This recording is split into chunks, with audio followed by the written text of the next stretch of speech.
Welcome everyone to, I believe it is the ninth Measure Talk session. Today we'll be talking about public speaking.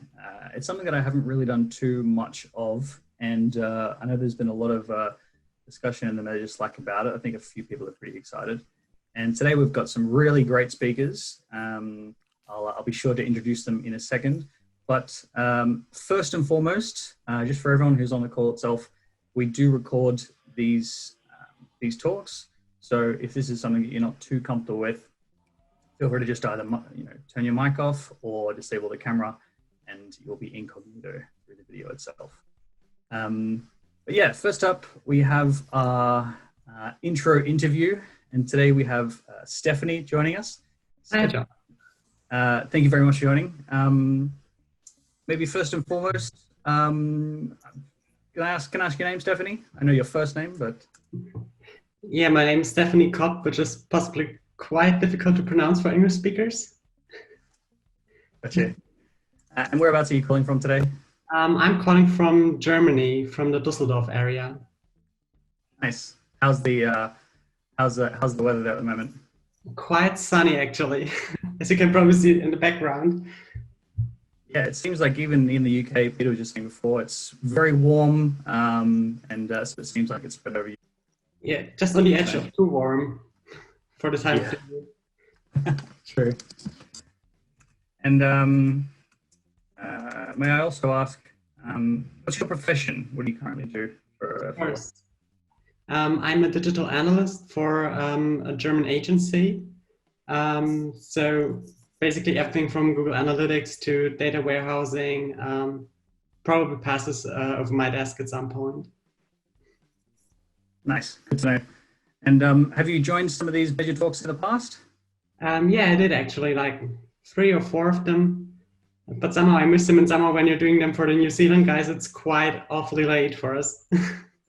Yeah, we've got one coming up, and I think Europe kind of misses out. It's still US or the Americas friendly, but it's about midnight. Yeah, it's a bit of a challenge. Like with daylight savings time, with the summer times and stuff, it's like 1 a.m. in Germany. Yeah, I'll be awake for that one, but I'll be going straight to sleep afterwards. And can I ask how long you've been in the Measure Slack? I think it was like in 2017 or 2018 when Simon talked about it in a seminar from 121 Watts, where I met him in Hamburg. And since then, was probably his last seminar with 121 Watts or something like that. So maybe he knows better when I joined than I do. Nice. And do you get involved in the discussions much, or do you check in how fairly regularly, not so regularly? I try to, but it's quite sometimes exhausting with so many people in Slack. Like if you're just following a discussion and somehow it gets spurries under thousands of messages quite fast, so it's hard to follow up. Yeah, when I first joined, I was overwhelmed and I didn't know where to start, and it was kind of mayhem for a bit. But I think I've kind of got it now. And if you weren't in analytics, what would you be doing? Probably I'd be flying. Like my first choice would have been becoming a pilot, but well, too bad for German airlines, I guess. Great. No, fantastic. It's really great to meet you, and thanks for joining today. We've got now a few quick fire questions, silly questions, A or B. Nothing too difficult, but feel free to answer them as quickly as you can, and just short answers. Yeah. So, first question: more data or more privacy? More privacy. Planes or trains? Kind of obvious, planes. What about the hare or the turtle? I think the turtle. Better steady to the finish than rushing it. Cool, nice. If you had to choose between sport or music? Music, definitely. Beaches or mountains? Beaches, since I'm from Bavaria, I have not really a choice. Yeah, I was talking to someone about this the other day. I feel it's like if you were brought up in like a warm, temperate climate, if you're walking in the road, then you'll normally walk in the shadow part of the sidewalk. But if Yeah. you're born in like somewhere that's cold and windy and wet all the time, then you'll walk in the area where there's the most sun. I think True. that fairly commonly. Um, and what about save or spend? I'd like to say safe, but it's most of the time spent. Yeah, that's nice. Temptation's too big. But, what about the journey or the destination? The journey. It's a lot more fun traveling or figuring out a way to get somewhere than just being there. Great. And sometimes if you're too focused and too obsessed in the final destination, you really don't have the chance to really appreciate the current Exactly. where you are, right? Yeah, I'm the same. And final question: data collection or data analysis? Analysis. Cool. Nice one. That's it for the questions. Thanks so much, Stephanie. Really appreciate you joining in. Thanks so much for having me. No problems. And now onto the talk. We've got three, I guess you could say, inverted commas, heavyweights in the public speaking world, certainly in the analytics world. And from what I've gathered, these three, Simo, I'm not sure if that was a reaction to what I just said, but no, I think so. These three, from what I've gathered, have been involved in several public speaking talks in the past. They seem to be very familiar with each other, and yeah, I think it's going to make for a great talk. And once again, it's not really structured in like a speaker's sense. It's really more of a panel. So I've got a few questions here, but if anyone else has any questions they'd like to ask, if there's either for someone individually or for the group themselves, feel free to drop a question into the chat, or you also can raise your hand as part of the Zoom feature and we can get to you. Yeah, we can have that question answered for you. Fingers crossed. But I guess first and foremost, first question for you three, maybe, I guess to start with, well, first I need to introduce you. Sorry, my mistake. So we have Peter O'Neill here. We also have Simo Ahava, and we also have Chris Poseidon. So thank you very much to you three. Hello. Hello. Thanks for having us. So first question, I guess to kick it off, and this is for anyone really, how did you get into public speaking? Like right from the start, when you first started out, how did it happen? Who wants to go first? We're all so shy. Go, Krista, please. My very first public speaking appearance, I guess, was actually when I was in college.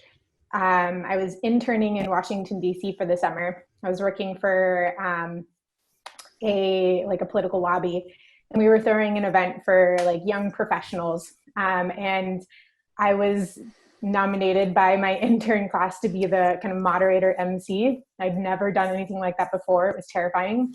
There was like 300 young professionals in the audience, and I was introducing a senator, which in the US, that's a pretty big deal. They're big figures. And so I got up, and I remember going to the panel, and I learned a whole lot about public speaking in this moment. I stood right behind the podium, and I was grasping both sides of it, and I'm sure my knuckles turned white. And I was like reading the speech that I had prepared, and I spoke so fast, and my cheeks turned so red, and I had such a quiver in my voice. I don't think anybody in the audience could understand a word that I said. But of course, my fellow intern class was very kind to me, and after said I did such a great job, and we went out for beers, and they were like, "Oh, really? It was okay," and patted me on the back. And I vowed to myself at that moment I would never in my life do public speaking again, because it was so terrifying and I was so terrible at it. That was my first public speaking engagement. Yeah, I don't know, Peter. Yeah, I mean, for me, I did public speaking and debating a little bit at high school. Don't know why, I always wanted to get into it. So I did it through high school a bit. Did it, sorry, ignore the baby in the background there. Did it at university, like for talks as part of my classes. And I think when I started working, for the people who know me, I've always had a lot of opinions, and I like getting my opinions out there and discussing them. And so the way of doing that is public speaking. So working in analytics, it was a case of I started writing my own blog posts, and at some point you go to WebAnx Wednesdays, those sort of events, and I wanted to be the one up on stage giving out my opinions. I agree, disagree with the people. I wanted to argue with them, discuss things. And the way of doing that was to talk to myself. So putting myself forward, the opportunity to actually have the talks, and starting sort of small at meetups, and then getting the conference world and going from there. So it was, for me, something I always wanted to do, push myself forward to do, freaked out a lot, have improved a bit over the years, but still with some weaknesses we'll come on to. But I enjoy it. So that was high school for you, Yeah. and college for Krista, right? Yeah. So okay. So I was in kindergarten, you know, 5 years old. Yeah. I have to one up you guys, where I gave the speech for the Christmas party at the ripe age of 5. Was totally prepared and everything, and got probably the best response that I'll ever have and ever have had since.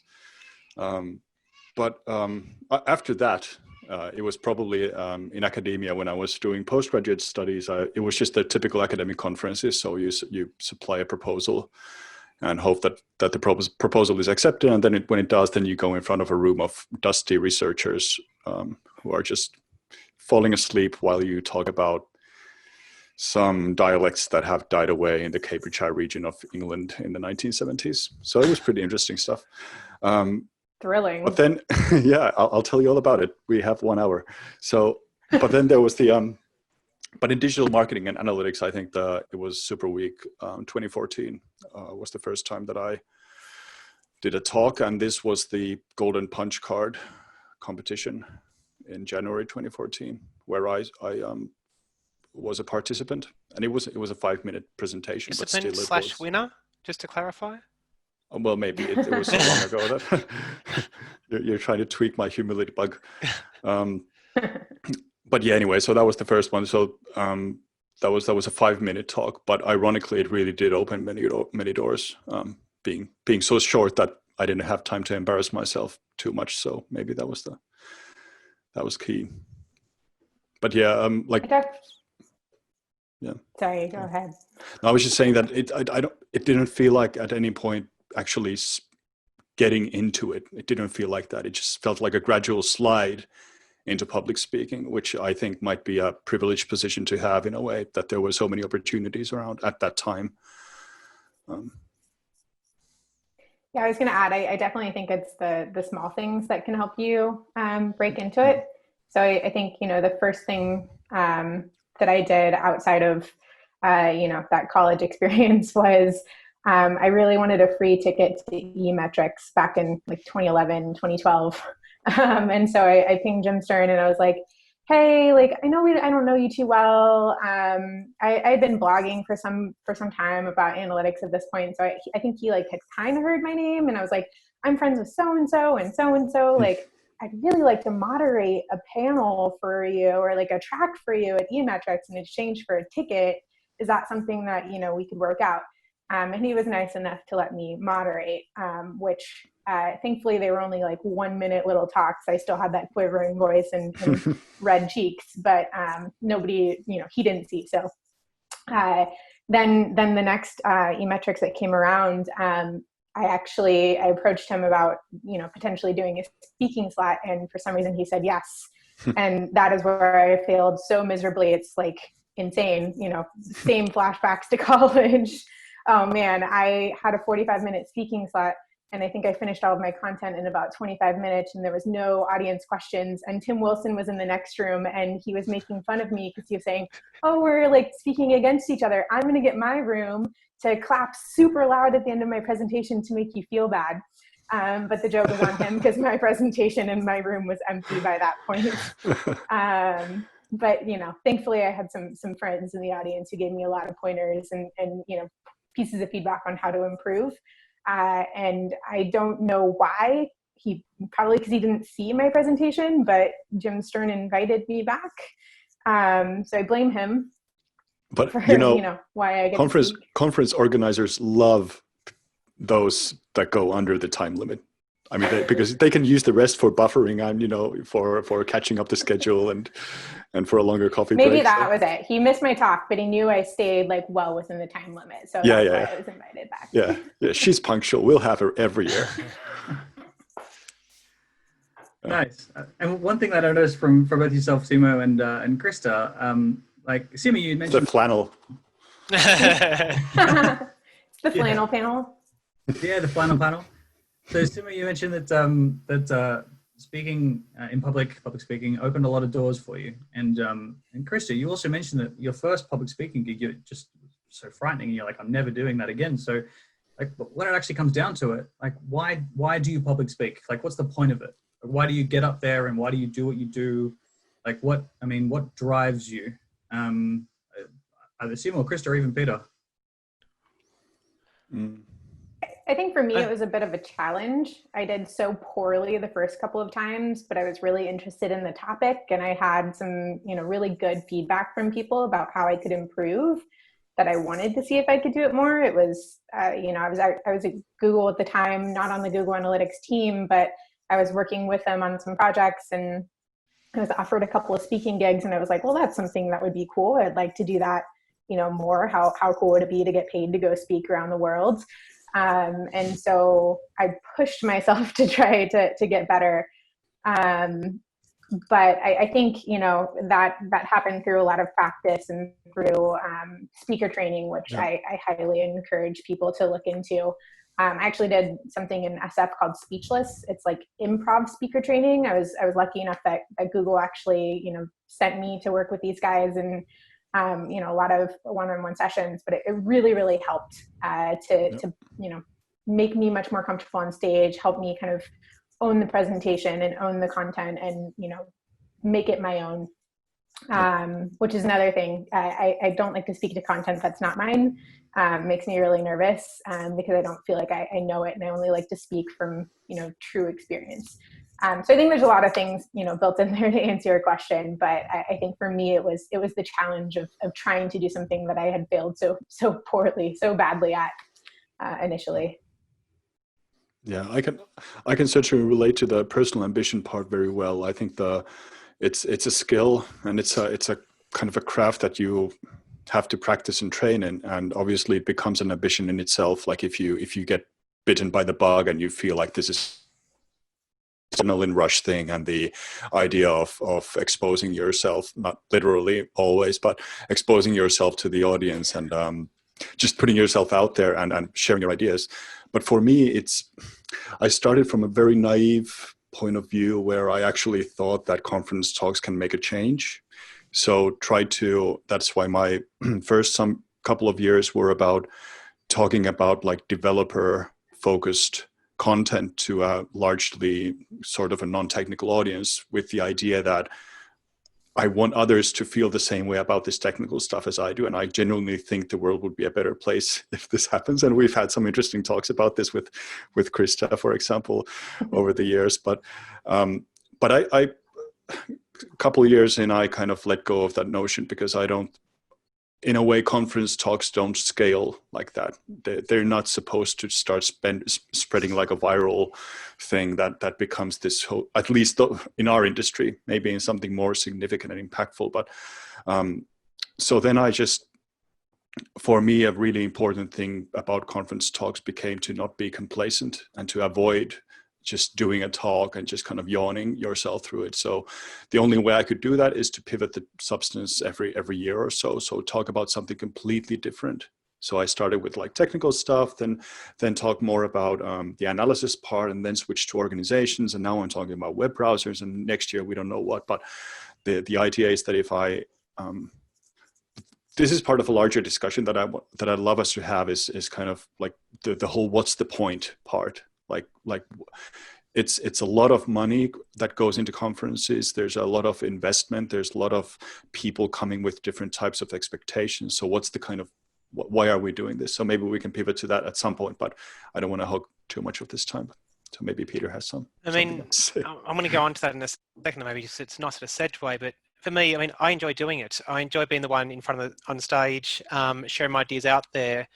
And it's a way of getting the chance to express my ideas. My talks do change most years, but not deliberately thought through. It's a case of, here's the latest idea in my head I want to get out there. Let's see what everyone else thinks about it. I mean, in a way, I could justify the time put into it by saying it's, I mean, clear, it's helped my personal branding a lot over the years, but being out there, being willing to talk at events around the world. It sounds great on paper to be traveling around the world and people like paying for your flights and accommodation. It's amazing. And it is great fun until you start traveling every second weekend to somewhere different, because it gets really, really tiring. You get tired of flights and airports, and it's not much fun after that. And of course, it's great if you've got the talks like pre-prepared. I mean, people like Jim Stern and Chris does this as well, very well. Gets the talk, gets the deck, gets it polished, and then reads it a lot. And it's a very, very good talk. I'm too stupid to do that. I just like having different ideas. Like, here's a new idea, new deck, do a new talk. Tired of that now. Here's another new idea, do the new talk. And it takes a lot of time to put it all together and make it work and just to polish it up. And so very often I am there in my room at Sipper Week, 5 minutes from due to talk, trying to finish the last of a couple of slides just to tweak them up a little bit more. It's a lot of work, a lot of pressure as well, which is a stupid approach to use. The approach, I mean, Jim is probably the best at it, developing a deck, polishing it up, practicing it, and using the same deck for the next year. And it's very, very good content to different audiences. That's a much smarter approach to use. So the point, I mean, we can justify it by saying it helps personal branding or helps our business out. For me, it is more of this that I enjoy being the one to actually start the discussions, to get the feedback from my personal opinions. As to why the conferences exist in the first place, I mean, you can say that they exist to share knowledge.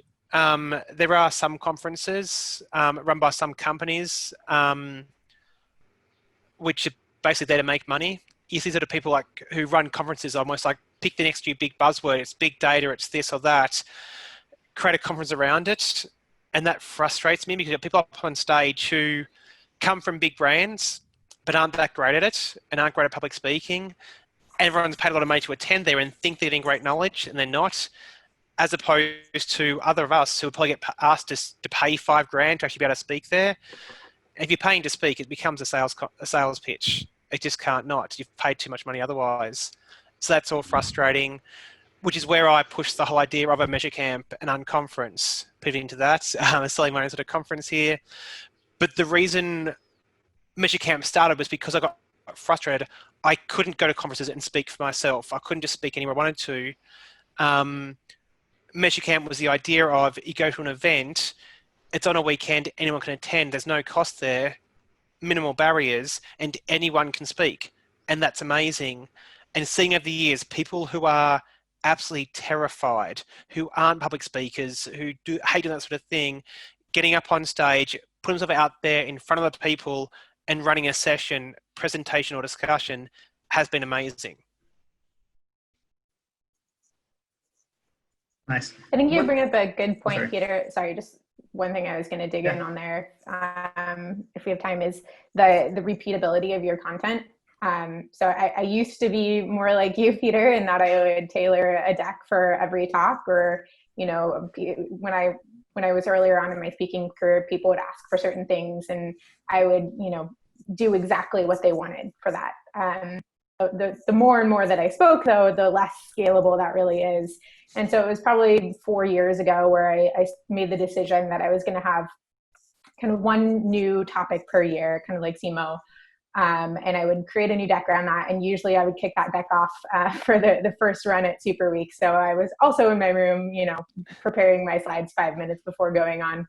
But then I would reuse that content and iterate on it throughout the year.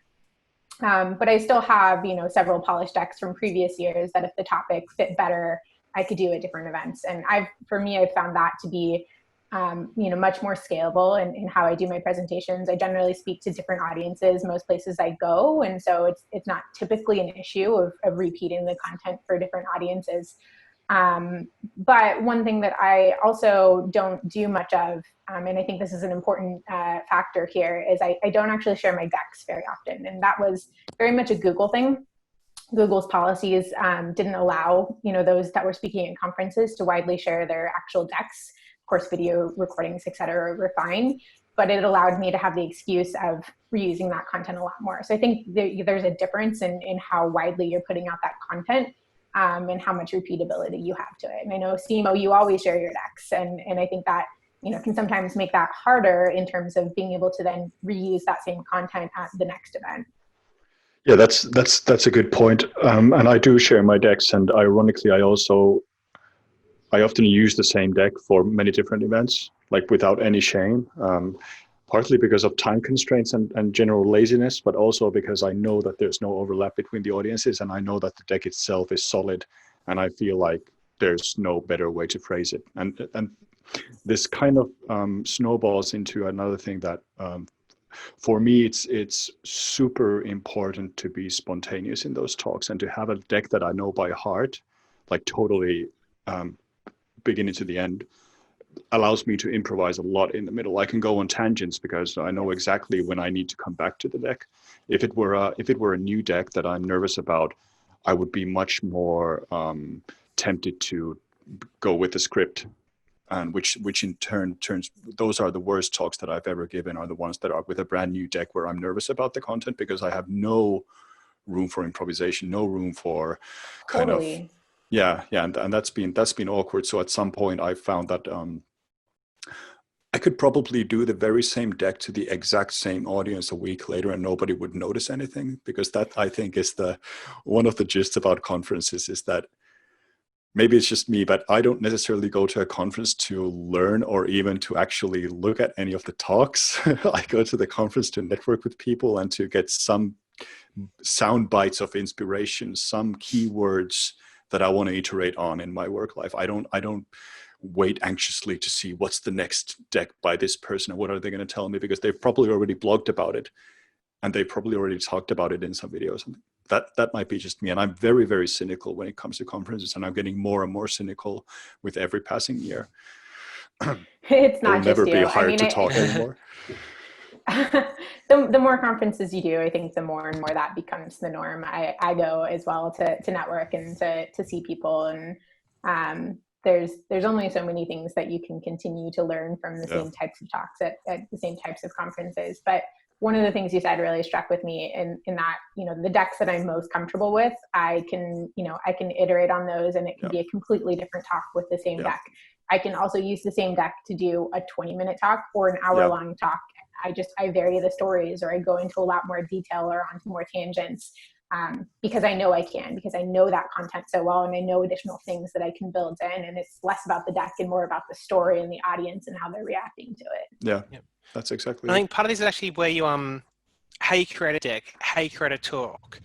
So for me, my worst experience public speaking was back at my last university, last semester, doing a talk on marketing, and it was we'd done a case study for a real life business and explored all the different of the business and was going to give a recommendation to it. So I had the entire class in the room. Was meant to have the business person in the room as well. Thankfully, didn't turn up. And so a lot of my peers were there, and this was like a really sort of good class, smart people. And I went, no problems, I got this covered. I know what we're talking about, let me do most of the talk, it was fine. And so I very carefully sort of wrote down everything I wanted to talk about. Wrote all out beautifully, like a nice sort of flowing sort of speech, and then to memorize it. Cool, I know all this, no problem at all. Went to give the talk and had the decks there. And about slide probably 5 minutes in, went and mine went totally blank. What was next? But it's in before, knew what to do. It's okay. I can be calm here, in control still. I'm still confident. Pull my notes out, check the line. Of course, read the next line out, put it away. Went on. 2 lines later, mine went blank again. Shit, it's okay. I can do this, professional. Next line. But my mind went totally blank, and I blanked the entire talk out, and basically I had to end up just reading the whole thing out. But what I learned from that, what I'd done wrong, and actually what threw me this one, I'd done public speaking through high school, through most university, I'd usually been fine with it. What had thrown me was we'd had our lecturer say, you're now adults, you shouldn't need any sort of flashcards at all. You should be able to just do it on top of your head. And I went, okay, cool. I mean, I've been used to like doing a 10-minute talk, one palm cut only with 10 bullet points on it, like 10 words on it, enough for me. This is the first time, nothing at all. But what I learned was I actually wrote the talk down on paper first and then tried to memorize it. And that didn't work for me then, never done it since. For me, if I write a talk out loud and talk through my ideas, it makes more sense. It fits the way I speak and the words I use, and it flows better. I then convert that down to slide decks. I also then, close to the date, hopefully, assuming there's time, practice it and rework it and chuck things out and reorder things until I can get a story going through the entire deck, which makes sense to me. It's like Chris has said, I can't do someone else's deck. It doesn't make sense. I need my own story behind it. And at that point, I can, as the two have said, I can go off topic because I know what I'm talking about. I know the overall story. I know what I want to say, and there's no lines I have to use. I could forget about a whole section. It's fine. Move on to the next part. I've also learned, thankfully, I can trust my subconscious somehow weirdly to remind me of stories for the very first time as I reach that point in a deck, and then go with that story. And it fits in nicely. That's lucky. Hasn't failed me for a long time. It's way overdue to fail me, but I can get through it. So it's having trust in myself that it'll work out in the day really helps. But yeah, it came from a horrible, horrible experience where I totally went wrong. You know, I have this fantasy that one day we could do these talks where so Malcolm Gladwell has this approach that he has like one really shitty slide, like one super ugly slide, and just that one single slide, and then he delivers like an hour beautiful monologue around the concept of the slide. So I want to try that sometime. So see how few slides you actually need, and just have like one or two, and then just talk and just see what happens, because that would be a really nice challenge. Even better, someone give us a single slide and all three have to do a 5-10 minute talk off that slide. Yeah, that would be actually a great idea for something like Measure Camp, is to do like a 1-slide challenge. So have presentations that have only one single slide. Of course, then what people would do is like font size 13 bullet points all over the slide, every single important thing. But yeah, but that comes back to almost like different styles being used for decks. And I mean, I know my decks are very text heavy, a lot of bullet points, and partially I need to. You don't understand a word I'm saying. It helps you can read it behind me. Thanks, Chris, for that laugh. But for other people, I mean, Jim, back to him, he's one of the best speakers out there. His decks are so polished, there's barely a word on them. Because I see with 100 slides, all pictures in 30 minutes. I've tried it, doesn't work for me. It's not my style. Although at times I've got closer to it because it's suited the nature of the talk and the audience for it. Other times, text just makes sense. So learning for your own style, what makes sense to you, I think is a big part of making a talk work for you. And also, if possible, then adjusting that to the audience works even better. We've got a question in the chat here, and it's quite similar to actually a question that I was going to ask. So the question was, do you watch the replay of your performance after the actual talk itself, but also something that maybe a little different before you're actually prepping for the talk, when you're rehearsing, when you've got a brand new deck, whatever it might be? How do you actually rehearse? I mean, do you record yourself and then watch it back? Do you only have the topic and then you speak to yourself in front of the mirror? Like, what does the actual process look like? Simo first? No. I have such a my answer is going to be so bum everybody out, so I'll go last. Or I can bum them out right now. I think my I think my answer is going to bum people out too, and they're probably going to think I'm a jerk. I don't do much prepping because and this goes back to points I said earlier, I know my content very well. I know the stories that I want to tell and how to weave it into the storyline. And so I put together a new deck, and again, this goes back to, I don't speak to other people's decks. I only speak to the content and the things that I know and I've done. And that's a lesson I took away from that first presentation at Measure Camp, where I only had a couple of personal anecdotes in my talk, and it was so bad. And somebody told me, you have to connect to your content. And it's so true. And that's what's, really helped me. But I'll put together a new deck, and I might run through it once or twice. The first time I put it together, and I'll just sit in front of my computer and kind of, talk to the slides, or maybe I'll stand up and I'll have a clicker and I'll go through it once, twice. And then that's my new deck for the year. And every time I do it, I iterate on it, and I learn from what I did in the past. But to the question in the chat about watching the replay of your performance, this I think is actually really, really key. I have watched every single thing that I've ever done. And it is painful most of the time, because you watch it and you're like, oh, you're always your worst critic, right? So you're like, oh my God, that was so exactly. I'm like, oh man, oh man. And to the other question about people's feedback. So I kid you not, people's feedback generally, you're saying it's nice in the chat. I find the opposite. When people are filling out forms and stuff, it's so obvious. It's sometimes just the rudest feedback that you will ever see from people, and anonymous feedback, that's what you get. But when I was doing the Analytics Academy videos for Google, for the Google Analytics courses, I think it was when we released Google Analytics for Beginners and Advanced Google Analytics, we got some, we did surveys and asked people what they thought. And there was a couple of people that wrote in, and they're like, the speaker is so distracting because she's always like raising her shoulders and moving her hands around. And I took that to heart. I was like, oh my God, people think I move too much when I talk on camera, which is a whole different skill set than talking on the stage. And so, that all the subsequent videos I did, I really tried to take that to heart. But I think all that to say, you're your worst critic, but take that feedback, watch what you're doing, find the areas that you don't like as you're watching it, learn from that, and iterate it on it in your next time that you're doing it. You don't even need to, other people need to practice. I know a lot of people who run through their talks 10, 15, 20 times before they do them. I don't even need to practice that, because I've already taken that feedback to heart so much that I know that, that's something that I'm going to do the next time I go through this talk. Sorry to be a jerk and not practice. So I'm going to be a worse jerk than you, don't worry. I'm not much, but I do rehearse mine a couple of times, but not the 15, 20 times I should. It's probably a case of partially how much time you've got, partially is it your job or not to be a presenter. This is it's a bit of a labor of love at times to give presentations. I haven't got time usually to go through it 20 times. I wish I did. I'd be a lot better at it if I did. I do try, for me, my sort of process, the next question as well, is to almost write down in a Word doc, as bullet points, a structure to get a story going behind the whole thing first. Each bullet point then becomes almost a slide in a slide deck. And then I'd probably try and go through that 2 or 3 times. The first time is running through it, it's in the slide deck.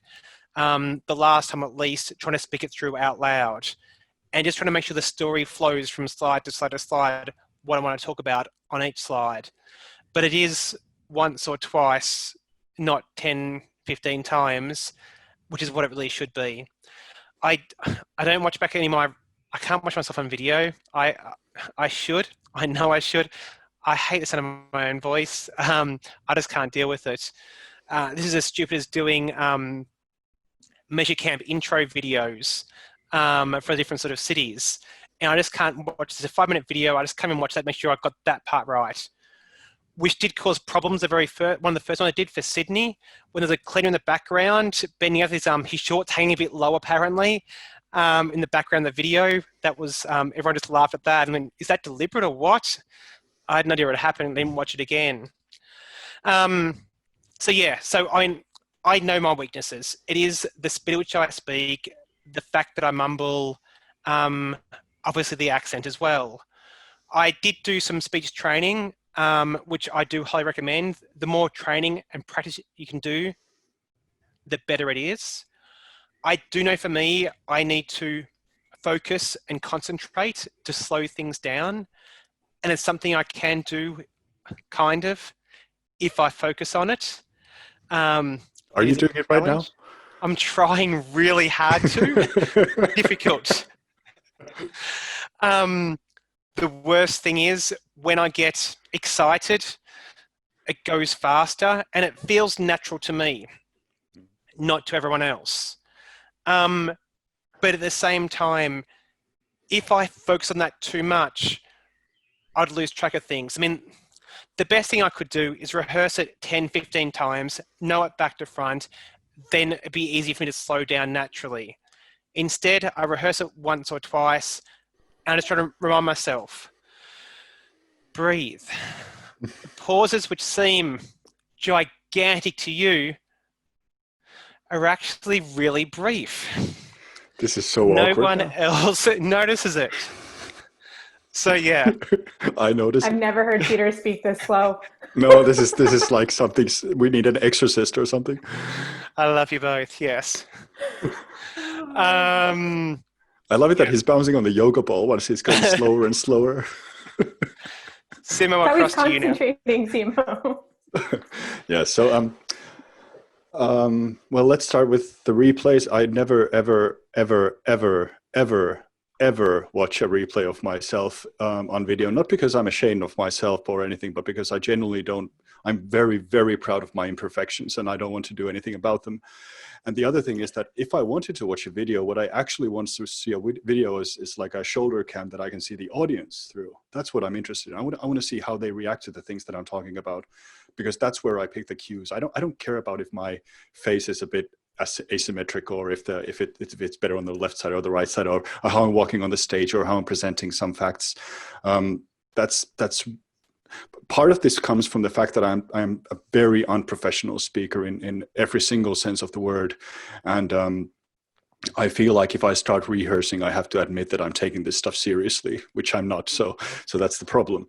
Then this runs into feedback. I never ever want to read any feedback about my talks. Like, absolutely not. Like, actually, let's extend that to everything in life. I'm very bad at taking feedback about anything related to my behavior and conduct, but especially around public speaking. I am not there to be graded, and I do not want to be graded, and I don't want to be evaluated as a checklist. I'm there because I was invited and I'm passionate about some kind of topic and I just want to tell some stories around the topic. And if that's okay, then I'll be invited again. If it's not okay, then I'll have more free time and maybe have some time with the family instead of traveling around the world. So for me, it's like a zero-sum game in that way. But this all goes back to the fact that I am not a professional speaker and I don't intend to be one. I don't see myself doing TED Talks or anything like that. I really just love talking about JavaScript and nerding out over that stuff. And as for the rehearsing, well, I think it's necessary to, if it's a new slide deck or a new format, I have to walk through it just so that I know about where the 20-minute mark is, where the 40-minute mark is, and where the 60-minute mark is, depending on the slide deck. But other than that, I try to rehearse as little as possible just to avoid what we talked about earlier, the scripting part. Because for me, that's the scariest thing that can happen, is that I'm going on rails. So this also leads to a lot of tangents and a lot of like really weird sidetracks and a lot of running out of time things. And I could do something about those, but I've chosen not to because I still get invited to talk. So I accept that they're part of the package when I do talks. But like I said, I'm definitely not someone to emulate if you want to become a better speaker, but it's worked for me. So I'm very proud of my imperfections and I wouldn't ever do anything about them, if that makes any sense at all. That to me is a big point, is being yourself. At the end of the day, if you try and I've tried it myself, try and do a different style of talk, try something different, and it has failed again and again. When you just be yourself, you speak in your own way about what you're passionate about, especially, the best talks you can tell when a speaker actually cares what they're talking about, it's much more interesting. If a speaker's giving a sales pitch, it's going to start just droning on, doesn't work. So being yourself And remembering always, like, everyone in the audience is willing you to be great at do a great job. So go with it. I mean, you're nervous. You're gonna be nervous. That's fine. But just talk about what you know, what you're going to talk about, the stuff you know.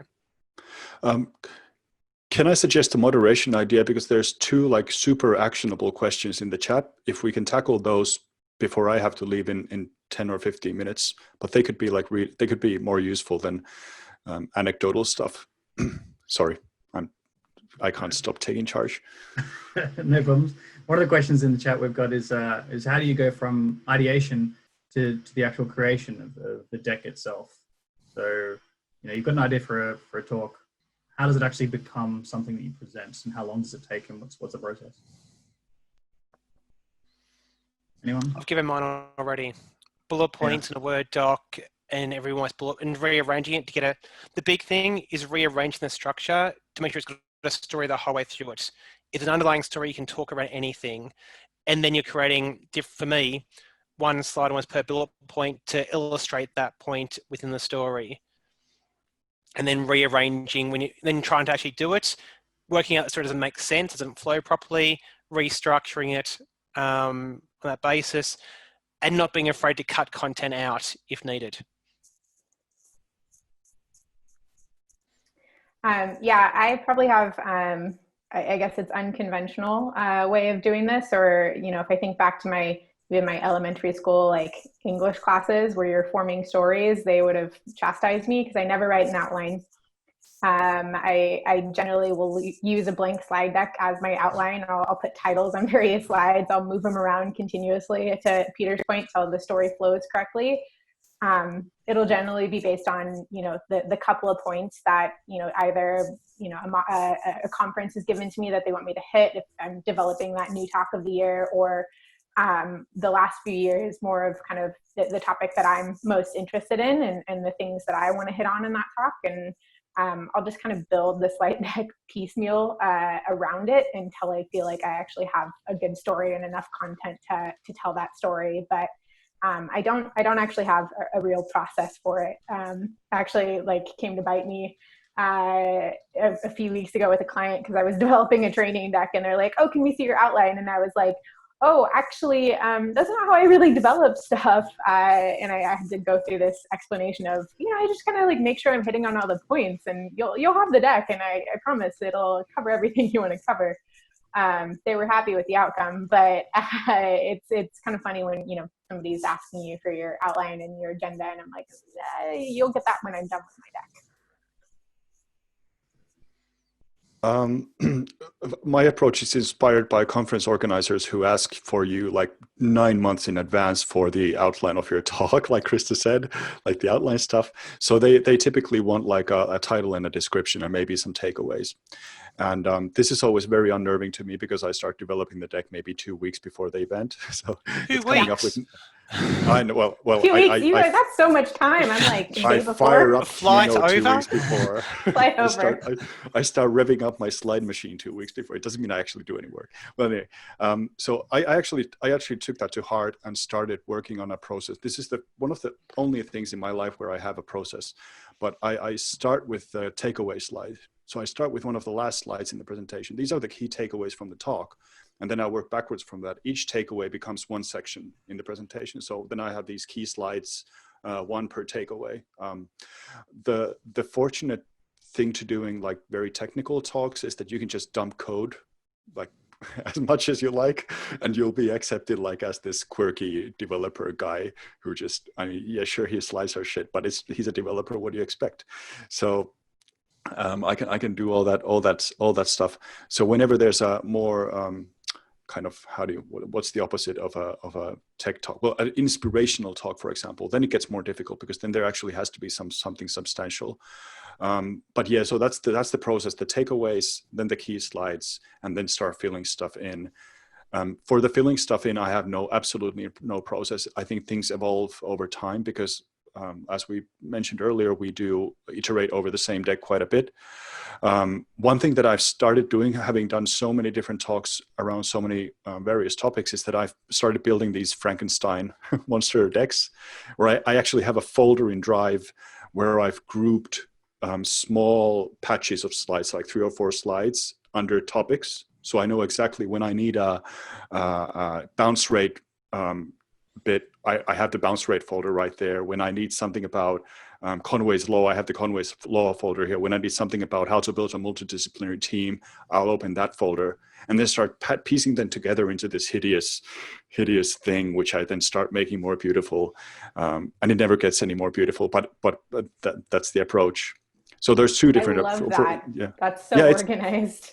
Well, it's I'm like, actually, what talk did I talk about this in? I need to find that other deck. no, exactly. Yeah, it's yeah. It was one of my better moments when I came up with that idea.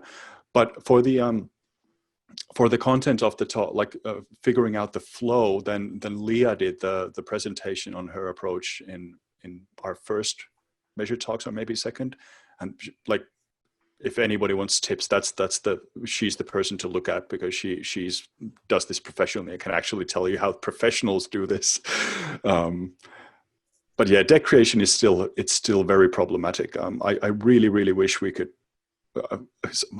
a new paradigm where we don't use decks anymore, something different, something completely different. But I don't know what that would be. It's still the most unnerving part about it. I think it sucks because it makes this whole thing feel like work. It's the most work we have to put into it in a way, and this isn't supposed to be work. It's supposed to be a fun and inspirational and a hobby and stuff like that. I don't know, guys. And look, I think we've spoken a lot about the preparation of talks themselves, actually getting up and doing it, and avoiding feedback and so on. But maybe for people who haven't jumped into the space of public speaking yet, and who are actively trying to get their first public speaking gig, how would you recommend going about, say, even approaching the process of trying to speak at conferences that you think are valuable? Like, where did you guys start, or any recommendations as to how to approach that? Go to MeasureCamp. Sorry, but it's now an easier answer for that. Yeah. If you can get a ticket, it's a very good idea. But Hold the shirt up. Hold the shirt up, Peter. There we go. I think there's the flannel as well. So I think the like Chris's story with Jim Stern is a perfect example of a very, very robust approach. So networking like crazy and putting yourself out there and being in touch with people. I'm not a conference organizer myself. I've been involved in picking up speakers in many conferences, because whenever I say I can't go to a conference, then they expect, or they might not expect, but I always have a list of people I recommend. And curating that list has become like a passion hobby for me. And I'm sure I'm not the only speaker out there who does this. And even if there are people who don't do this, then putting your name out to people who do speak a lot and telling them that, hey, by the way, if you can't make it a conference, maybe pitch me, just do something like that. So add your name to those lists. And the other point is that I think that conference organizers, especially in our industry, are having trouble finding new speakers. Even though there's a lot of people doing talking, it still seems to be the same faces, the same familiar people doing, especially in certain corners of the world. So I think that if you put yourself out there and share your portfolio, and if you have a video of yourself, because that's what they're looking for, they need to see you in action. It can be you in front of a mirror, or it can be you in an office setting or a workshop or something, but they need to see you. This is what Pep Laja, the CXL founder, when I asked him, like, what would you need from me if I wanted to suggest speakers for you? Because he had asked me to speak at a conference, and I said, I can't make it. And he said that I don't really care about references or names. I want to see people. I want to see them present, because that's what matters, not their accolades or their CVs, but what they can actually do on the stage. So if you're really serious about this, then building some kind of a small portfolio goes a long way, and then just pushing it to the right people. I mean, in terms of practice, I practice, definitely agree with that. Go for it. In terms of practice, I mean, go to meetups, go and attend other sort of evening events there. They're always looking for speakers. Ask questions yourself first. Prove you know what you're talking about. Chat to the organisers. At some point, and say you want to get a speaking slot, and you'll get one relatively quickly. Pretty confident. Always looking for speakers. MeasureCamp is now the chance to do so. You can go to MeasureCamp in your local city, go somewhere else, a bit further afield for it. Anyone can speak. It's terrifying. Put yourself out there, do a talk, learn from it, and get better at it. And it's also the way to get known to become a speaker at other events. I mean, back when I was sourcing speakers for eMetrics, I was picking people I've actually met at a Measure Camp, and you could speak there and go to that conference. And as we've all, the three of us have learned, definitely, once you speak at one conference, it's much easier to speak at a second conference, and a third one, you're a known quantity rather than unknown quantity. I mean, mention with that, something I announced back at the last Super Week in January, and thanks to a baby and quarantine since then, haven't actually followed up on, but will be very soon, was, and I'm assuming it's still going to actually go ahead with Zoli at Super Week, a new initiative, which was to be that at every Measure Camp around the world, the top 1-2 speakers will be nominated. We have to send them through a video, show them themselves giving their talk, and would choose the best speaker from all this. Has to be someone who does not speak at a conference currently, and they'd get a free Super Week ticket and a free Super Week speaking slot. We can set you up for meeting from the best people around, having a few drinks around a bonfire, but speaking in front of a crowd of really smart people and showing your stuff. You have to go to a Measure Camp, be willing to speak there, record yourself and put yourself out there, and be willing to speak at a Super Week. But if you want to do this, that's obvious sort of steps. So hopefully Measure Camps will come back second half of the year in some countries where you can do that. We are looking into virtual Measure Camps as well. So hopefully some things coming out of that very soon. And that's a way to get started beyond doing it at a meetup at a Measure Camp. If you can speak at Super Week, you can speak anywhere. I agree with all of that. I have helped to coach a couple of speaker boot camps to help people get into public speaking. And, we spent a couple days working on a deck and, going over a lot of best practices and tips for how to, be more confident on stage. But the outcome is we actually have this little mini conference at the end of it, and everybody does like a 7 to 10 minute talk that we record. And so I think that's something that everybody can do, practice a deck, put something together, on a topic that you're passionate about, a shorter version of that talk, set up your phone or camera to record it and just record yourself giving this talk. Then you have something to send to conference organizers to show them that you're passionate about this topic, you know what you're talking about, and you have something to share with their audience. Fantastic.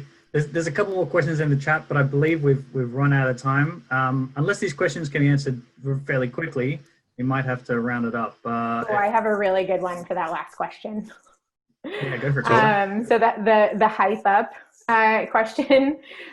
So one of the things that I learned in speaker training, or was taught in speaker training, was how to hype up. And there's 2 ways that I do it. Before I record any video content, there's this TED talk about public speaking, and this guy goes through like 4 or 5 different exercises that you can do with like rolling your lips and your R's and like breathing in and out. And I will watch that and I will do it like a crazy person, like in my recording studio with like my a team around, and I'll ask them to join me, so it's more of a group thing.